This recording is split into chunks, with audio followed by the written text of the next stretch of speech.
এক ব্যক্তি তার মেয়েকে বিয়ে দিয়েছেন। বিদায়ের দিন পরনে ছিল মেয়েটির লাল শাড়ি। লাল বেনারসি শাড়ি পরে মেয়েটিকে বিদায় দিল এবং মেয়েটি চলে গেল তার স্বামীর ঘরে। মেয়েটি এক সপ্তাহ পর বাবার বাড়ি চলে গেলেন জামাই সহ, এবং জামাই সহ আসার পর জামাই বলছে, আব্বা আমি আপনার মেয়েকে রাখবো না, আপনার মেয়েকে আমি তালাক দিব, ডিভোর্স করছি, নেন আপনার ডিভোর্স পেপার। একথা শুনে শ্বশুরমশাই হতভম্ব হয়ে জামাইয়ের দিকে তাকিয়ে রইলেন আর বললেন, বাবা কি বলো, মাত্র একটি সপ্তাহ সংসার করলাম আমার মেয়ের সাথে, তাতে আমার মেয়েকে ছেড়ে দেবা? এর ঘটনা কি বলো তো আমাকে। জামাই প্রতি উত্তরে বললেন যে, দেখুন আপনার মেয়ে আসলে আমার কাছে রাখা সম্ভব না আপনার মেয়েকে, কারণ আপনার মেয়ের চরিত্র ভালো না। মেয়ের বাবা মাথা নিচু করে মেনে নিলেন সব কিছু, যেহেতু মেয়ের চরিত্র ভালো না। 6 মাস পর মেয়েকে আবার বিয়ে দিলেন। সেদিন বিয়ের দিন পরনে ছিল বেগুনি রঙের শাড়ি। জামাই মেয়েকে নিয়ে চলে গেল এবং 1 সপ্তাহ 15 দিন, 1 মাস গত হয়ে গেল। 1 মাস গত হওয়ার পর জামাই মেয়েকে নিয়ে চলে আসলো। এসে বললেন, জামাই বললেন, আব্বাজান আমি আপনার এই মেয়েকে রাখতে পারবো না, সরি, আপনি আমাকে ক্ষমা করবেন, আপনার মেয়েকে আমি ডিভোর্স পেপার নিয়ে আসছি, আপনার মেয়েকে আমি ডিভোর্স দিয়ে দিয়েছি। একথা শুনে মেয়ের বাবা বললেন, বাবা কেন তুমি আমার মেয়েকে ডিভোর্স করবা, এর কারণ কি জানতে পারি? প্রতি উত্তরে বললেন, দেখুন আপনার মেয়ের চরিত্র ভালো না। বরাবরের মতো আবার ওই মুরব্বী মাথা নিচু করে সব মেনে নিলেন। 6 মাস 1 বছর গত হওয়ার পর এক মৌলভী, এক ইমানদার ব্যক্তির সাথে মেয়েটিকে বিয়ে দিলেন। আর মেয়েটির সেদিন পরনে ছিল গোলাপি রঙের শাড়ি, আর উপরে ছিল একটা কালো রঙের বরখা।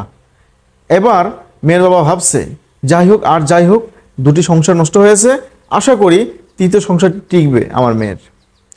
হ্যাঁ, 1 দিন 2 দিন 1 মাস 2 মাস 6 মাস বিগত হওয়ার পর একদিন হুট করে জামাই এসে বলতেছে, আব্বা দেখুন আপনার মেয়ের সাথে আমার সংসার চলবে না, মূলত আপনার মেয়ের সাথে সংসার আমি করতে পারবো না। আমি 6 মাস ধরে তার সাথে আমি অনেক চেষ্টা করছি সংসার টিকানোর, সংসার টিকেনি, আমি তার সাথে সংসার করবো না, আমি ডিভোর্স লেটার নিয়ে এসেছি, আপনি আপনার মেয়েকে বুঝিয়ে নিন, কাগজপত্র নিয়ে নিন।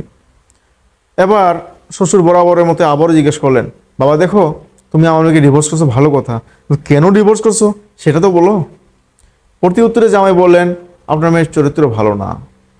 একথা যখন বললেন তখন মুরব্বী ভাবলেন, প্রথমে দিলাম লাল শাড়ি পরে মেয়েকে বিদায়, দ্বিতীয় দিলাম বেগুনি রঙের শাড়ি পরিয়ে মেয়েকে বিদায়, তৃতীয়ত দিলাম হচ্ছে গোলাপি কালারের শাড়ি পরিয়ে এবং উপরে বরখা পরিয়ে বিদায় দিলাম।